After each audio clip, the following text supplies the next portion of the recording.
Moldova's ruling Party of Action and Solidarity, PIS, has claimed a decisive parliamentary victory in an election widely seen as the country's most consequential since independence from the Soviet Union. With nearly all ballots counted by early Monday, the pro-European formation led by President Maia Sandu captured roughly 50% of the vote, securing an estimated 55 of the 101 seats in parliament and ensuring another term of single-party rule. The ballot was framed as a stark choice between deepening ties with the European Union or a political turn back toward Moscow. The main challenger, the Patriotic Bloc, a coalition of Russia-friendly parties headed by former President Igor Dodon, trailed with about 24%. Other smaller parties, including the Russia-leaning Alternativa Bloc and the populist Our Party, failed to mount a serious challenge. Speaking after casting her vote on Sunday, Sandu called the election a moment of destiny for the nation of 2.4 million.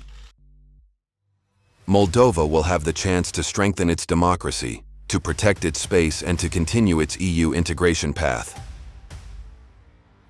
The victory clears the way for Sandu's government to push reforms aimed at qualifying for EU membership by the end of the decade. But the contest was marred by allegations of Russian interference. Moldovan officials accused the Kremlin of orchestrating a tsunami of disinformation, clandestine cash flows, and cyberattacks designed to sway the outcome. Authorities reported bomb threats against polling stations in Belgium, Italy, Romania, Spain, and the United States, as well as cyber intrusions against the Central Election Commission's website. Prime Minister Dorin Rasian said all attacks were detected and neutralized in real time, adding that none disrupted the vote. Moscow has denied any role. We all know that the Russian Federation has been heavily involved in the elections of the Republic of Moldova. I have spoken, and our institutions have spoken about various methods, starting from attempts to buy votes, and hundreds of millions of euros have been spent for this. I have spoken about the training of young people from the Republic of Moldova to organize violence, destabilizing actions. We have all seen how Moldovans were recruited and trained to produce and distribute false content. And all this so that Russia can seize power in Chisinau and use the Republic of Moldova for its own purposes. Now, Moldovans must decide for Moldova, and today is the day when we must protect our country. International concern over Moldova's stability was voiced by Ukrainian President Volodymyr Zelenskyy, who highlighted past failures to support countries under Russian pressure.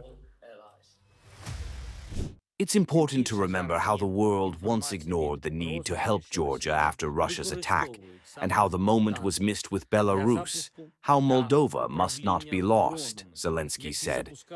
For Europe, supporting Moldova's stability is not costly, but failing to do so would come at a much higher price. We must help Moldova now with funding and energy support, not just wars or political gestures. We must not forget about protecting the rights of people and the rights of nations in regions where these rights are under threat. Despite the clear result, tensions remain high. Dodon rejected the outcome and called for protests outside Parliament, alleging, without evidence, that the government planned to manipulate the final tally. Security services warned of potential provocations and said they were monitoring attempts to incite unrest.